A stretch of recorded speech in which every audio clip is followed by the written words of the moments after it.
TDP MLA Galla మాధవిపై మాజీ మంత్రి అంబటి రాంబాబు కుమార్తె మౌనిక ఆగ్రహం వ్యక్తం చేశారు. ఇళ్లపై కర్రలు రాడ్లతో దాడి చేయమని మాధవికి ఏ రాజ్యాంగం చెప్పింది అని ప్రశ్నించారు. గల్లా మాధవి అధికారాహంకారంతో మాట్లాడుతున్నారని ఫైర్ అయ్యారు. అమెరికా నుంచి వచ్చిన పెమ్మసాని ఏదో చేస్తారనుకుంటే అదే బురద రాజకీయాలు చేస్తున్నారని విమర్శించారు. పోలీసులను డమ్మీలను చేసి ఇంట్లో ఉన్న ఆడవారిపై దాడి చేస్తారా అని మౌనిక ప్రశ్నించారు.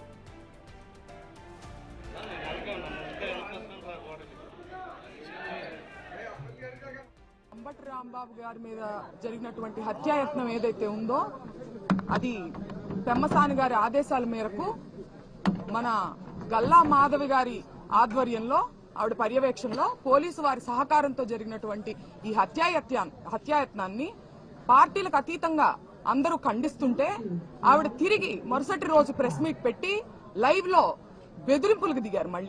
నేను మళ్ళీ వస్తాను, మీ ఇంటికి పరామర్శకి వచ్చే వాళ్ళు ఆస్తులు అమ్ముకోవాలి అని ఆవిడ లైవ్ లో కూర్చుని మా కుటుంబ సభ్యుల్ని ఆవిడ హెచ్చరిస్తున్నారు.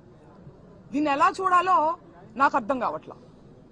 ఒక పక్కనేమో నేను సారీ అడగడానికే వచ్చానని చెప్తున్నారు, ఒక పక్కనేమో పరామర్శ అనే పదాన్ని ఉపయోగిస్తున్నారు. అంటే సారీ అడగడానికి వస్తే పరామర్శ ఎందుకు ఉంటుందండి? అంటే మీరు ఇండైరెక్ట్ గా మళ్ళీ దాడి చేస్తాను అని చెప్పి మీరు హెచ్చరిస్తున్నారు మమ్మల్ని. మీరేమనుకుంటున్నారు? గల్లా మాధవి గారిని నేను సూటిగా అడుగుతున్నా, మీరు మొదటిసారిగా ఎమ్మెల్యేగా గెలిచారు, మీకింత అధికార అహంకారం పనికి రాదు. మీరు వ్యవస్థల కన్నా పవర్ఫుల్ అనుకుంటున్నారా? న్యాయ వ్యవస్థ కన్నా, పోలీసు వ్యవస్థ కన్నా మీరు పవర్ఫుల్ అనుకుంటున్నారా? మీరు శాసనసభ్యులు కావచ్చు, సీఎం కావచ్చు, మినిస్టర్ కావచ్చు, వ్యవస్థలకు లోబడి పనిచేయాలనే ఇంకితం మీకు లేదా అని నేను ఈ సందర్భంగా నేను ప్రశ్నిస్తున్నాను ఆవిడ్ని.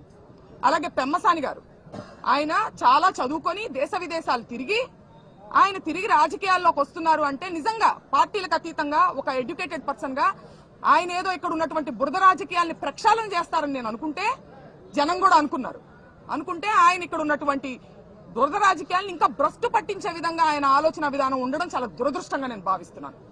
రాంబాబు గారు రెడ్ బుక్ ని నేను కేర్ చేయను అని చెప్తున్నారు. అలాంటి మనిషి లా అండ్ ఆర్డర్ కి రెస్పెక్ట్ ఇచ్చి ఆయన వల్ల తప్పు జరిగినప్పుడు వచ్చి సారీ చెప్తారు. ఈ వ్యత్యాసాన్ని మీరు గమనించాలి. రెడ్ బుక్ అనేది ఒక కక్షపూరితమైన చర్య, ఒక డెమోక్రసీలో జరగాల్సినటువంటి ఒక పని కాదు. కాబట్టి ఆయన దాన్ని ఎదిరించి ధైర్యంగా నిలబడి, ఒక పక్కనేమో ఆయన వల్ల తప్పు జరిగినప్పుడు జెంటిల్మెన్ గా ఆయన వచ్చి సారీ చెప్పడం జరిగింది. అయినా కూడా దాడి చేశారు. కానీ నేను చెప్తున్నాను, ఇవాళ అంబటి రాంబాబు గారు 2000 మంది చుట్టుముట్టిన ఇంటిని లోపల కూర్చుని ఒక్కళ్లే రాళ్లు రువ్వుతున్నా, కత్తులు దూస్తున్నా, గుణపాలు గోడల్లో నుంచి దిగుతున్నా ధైర్యంగా కూర్చున్నారు. ఆ ధైర్యం ఎక్కడిది? వ్యవస్థ మీద ఉన్నటువంటి నమ్మకమే ఆయనకు ఆ ధైర్యం ఇచ్చిందని నేను నమ్ముతున్నాను. కానీ వాళ్ళ వ్యవస్థని నిర్వీర్యం చేసి, పోలీసుల్ని డమ్మీ చేసి, పోలీసు వ్యవస్థ అనేది ఎంత పవర్ఫుల్, దాన్ని డమ్మీలుగా చేసి మీరు ఇంటి మీదకి వచ్చి ఆడవాళ్ల మీద కూడా దాడి చేస్తారా?